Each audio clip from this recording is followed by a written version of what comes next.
Hi there, Colleen Safe-Akbar, gerontologist and owner of Trinity Advocacy Group. I wanted to share with you a question that I get from time to time from concerned loved ones about their aging adult or vulnerable adult, and it has to do with driving. And a lot of times, we as caring family members or loved ones, friends, whatever that is, we get very concerned when we start to see changes, functional changes in our loved ones, whether that's physical or cognitive, and we're just not sure that they're safe anymore when they're driving.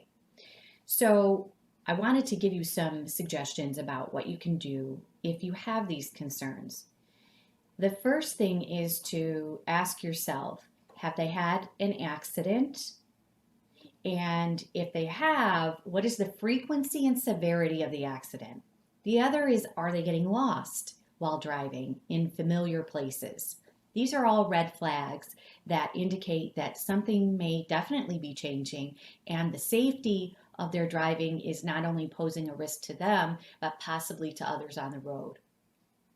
So there's a couple of interventions that you can really go after, find for your family.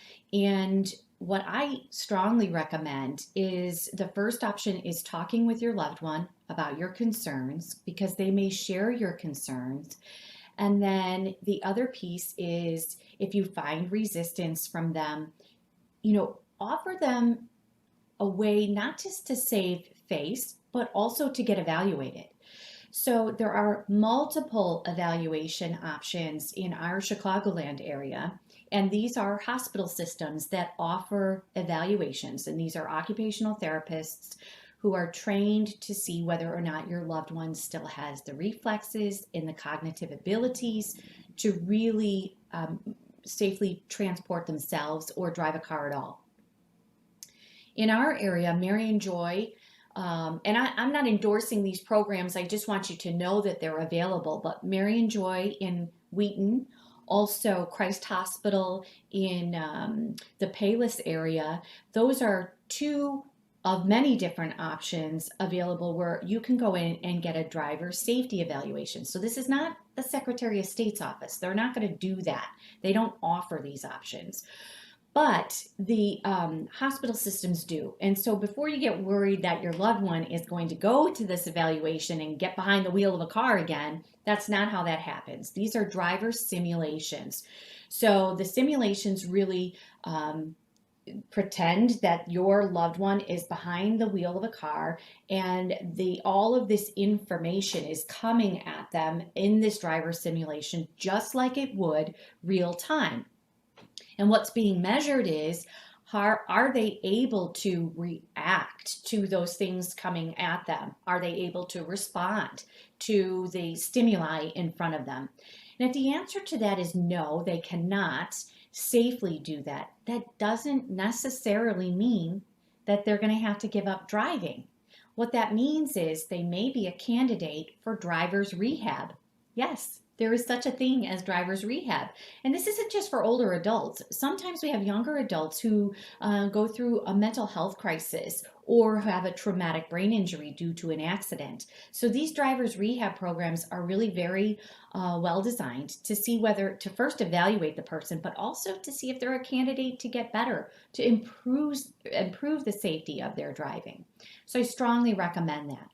The other thing is, in order to access these driver's evaluations, you will need, or your loved one will need, a doctor's order to do that.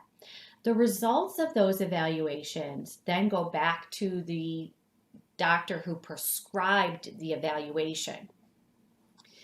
It's important that you know that because a lot of times people are then reluctant to go to these driver's rehab because what if the evaluation, what if they don't do well?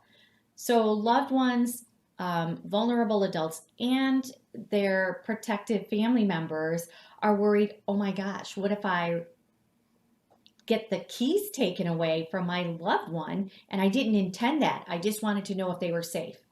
Don't worry.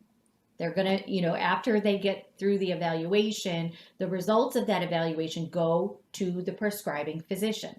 It is the physician who has to make a decision as to whether or not to then report your loved one to the Secretary of State's office and ostensibly get their license taken away. So if that happens, and I will tell you that physicians are very reluctant to, in my experience anyhow, to have that driver's license revoked. Sometimes they actually kick it back to you, the family member, to make that decision.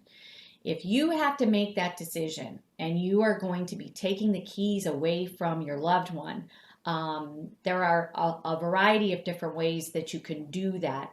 And I invite you to call Trinity Advocacy Group to learn a little bit more about what does that conversation look like? What can you do? What do you need to consider really before taking those keys away? And do you need the assistance of a care manager? Because if your loved one is not driving safely, they may not be eating safely, they may not be taking their medications very well. There may be other things that they're at risk for. So we'd like that opportunity to help you assess that situation and to take it from there. This is Colleen Say-Backbar with Trinity Advocacy Group. If you need some advice on this, please call us at 331-901-5945 or visit us at trinityadvocacygroup.com. Thanks so much for watching. Have a great day.